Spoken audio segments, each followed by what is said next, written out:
about this tier list and any of the other ones we have done here on the channel. We'll get started with the sonar goggles. I think that is an S tier ultra ability for sure, just being able to see the entire map of enemies and where they are every few seconds, and then having that be a 1 to 2 shot pistol is pretty fucking great. I don't have anything bad to say about it. I think it's definitely arguably the best ultimate in the game in my opinion, but definitely one of the better ones for sure. The ghillie suit, honestly, D for me. Like, I think that shit is so bad. At the best, you're gonna pop out of that and get like one free kill, maybe a couple, you know, if you really flanked and got it right. But it's not hard to hear, it's not hard to see. I don't really think it's very useful at all, in my opinion. The incendiary drone, I'll give it a B. I think it's a little situational. I think it can definitely give you some free kills, definitely help out, maybe get a couple, but it's definitely not the easiest thing to just pop and get it right every time. And I definitely think that it's a lot more situational than it is like super great. Obviously, the passive health and having extra health in this game is insane when you're playing the Phantoms. I have lived so many firefights with, you know, very minimum health, and that's basically just having the extra health that they get. It's an insane passive, in my opinion. It's definitely S tier passive to have.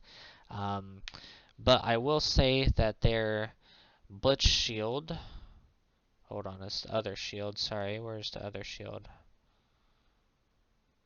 Or is it this one? Maybe not. We'll get back to that. So let's see. The Intel suit.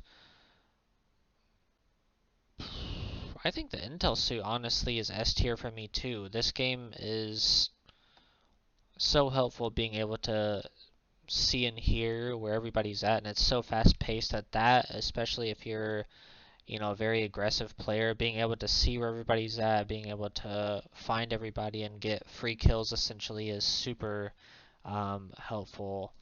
And I think it's definitely one of the better ones. Minimum, it's an A for me, but I definitely think it's an S.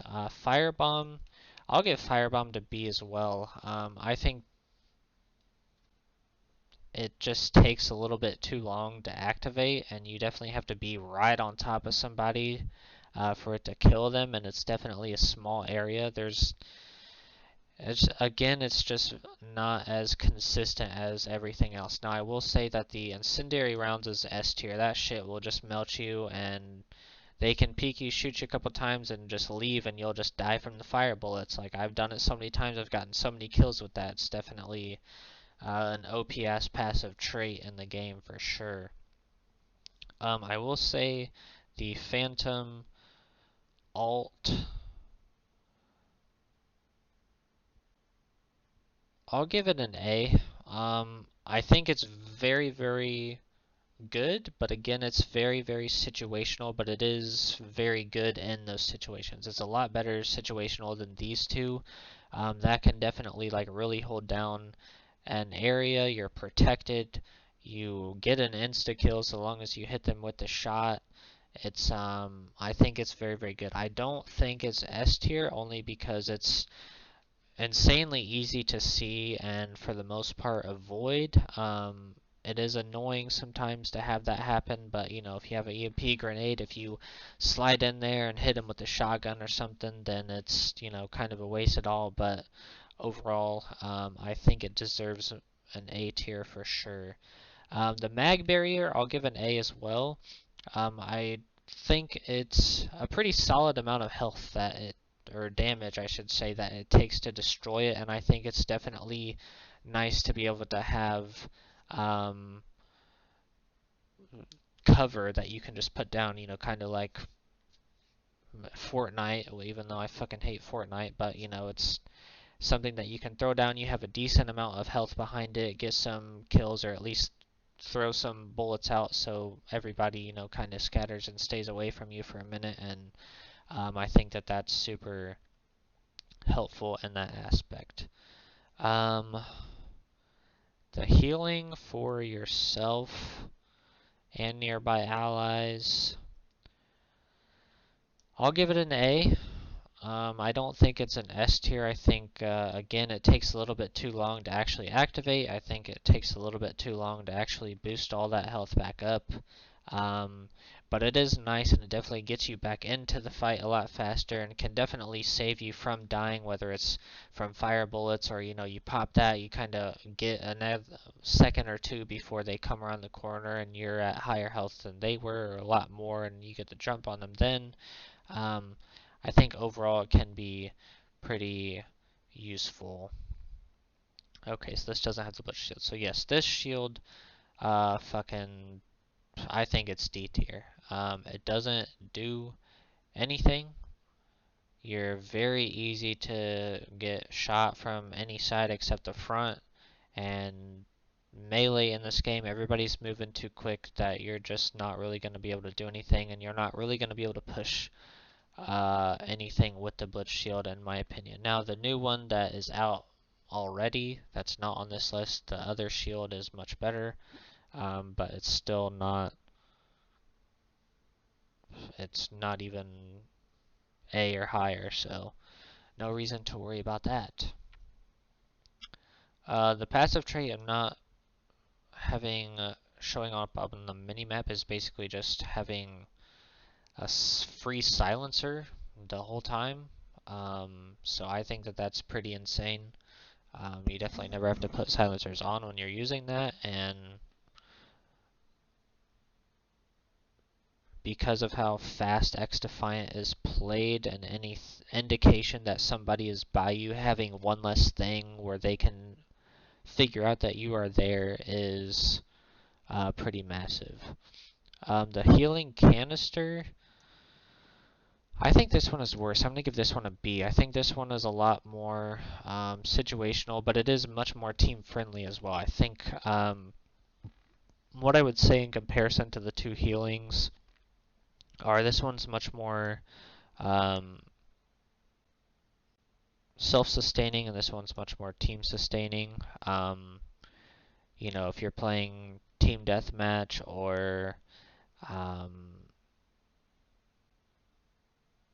hot shot, stuff like that, then that is much better. But if you're playing like control or dom or something like that, then this one might be a little bit better. But this one's still kind of not as good, because again, with XDefiant, you're going to be moving so much that most people are not going to stay in that area to get it, enough of it, or any of it at all.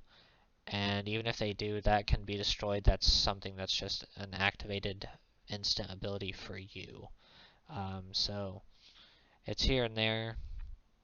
I will say this one, I'm not even going to put this one in A or S tier, sorry. I think having essentially Lucio ability going around is nice. It helps you, but it doesn't help that much to where it's gonna really save you.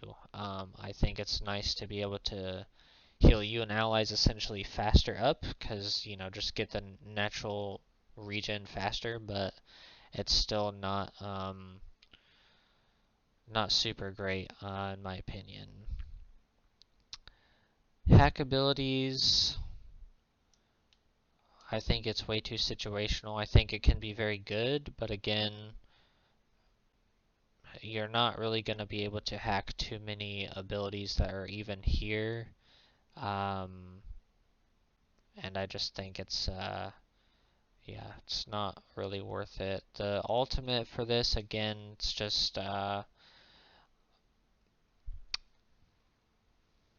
it's basically just a big old health boost. I don't really think there's anything bad about it, but I definitely don't feel like it's S tier worthy. The flamethrower,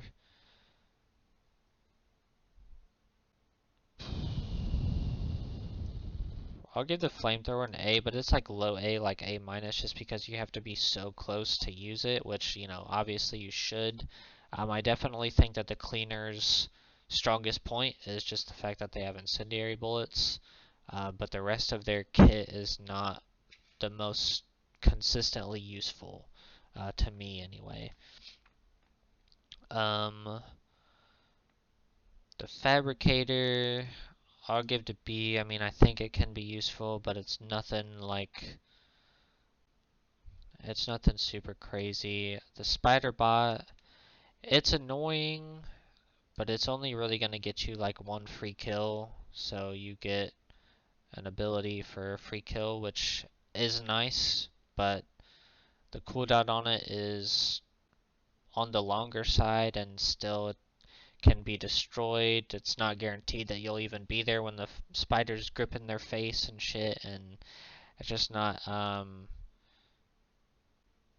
anything. But I will say that Lockout is probably S tier to have no enemies be able to use any of their abilities and ultras. And an area effect is super useful. It just comes down to guns at that point, which, you know, obviously is the biggest part of the game, but if you literally have that and you're on a point fighting at any point and you take away all of this, except the passives obviously, then that's pretty fucking massive. Um, Especially depending on how many people you hit. So let me know down in the comments what you guys think about your favorite and least favorite XDefiant abilities and ultimates and passive traits.